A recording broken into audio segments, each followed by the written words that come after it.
आचार्य जी, ऐसे देखा जाता है कि मैरिटल रेप एक बड़ा मुद्दा तो है, पर उसको क्राइम के रूप में नहीं देखा जाता है, तो इसको कैसे रोका जा सकता है?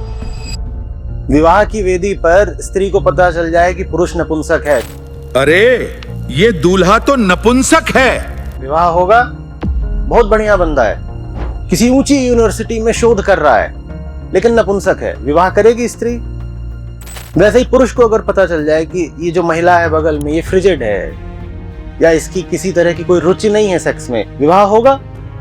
तो खेल सीधा है ना।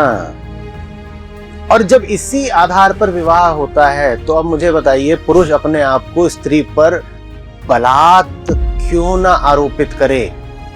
फिर आप कहते हैं मैरिटल रेप। अब रेप क्यों बोल रही हो? शादी ही तो इसीलिए करी थी, यही तो सिद्धांत था, इसमें रेप क्या है?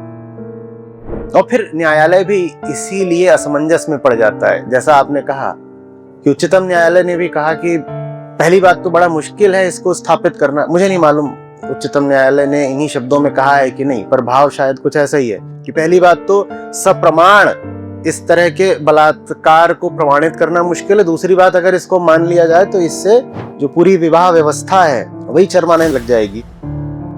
विवाह व्यवस्था निस्संदेह मैरिटल रेप को क्रिमिनलाइज करने से चरमराने लग जाएगी, क्योंकि उस व्यवस्था में यौन संबंध ही तो आधारभूत है।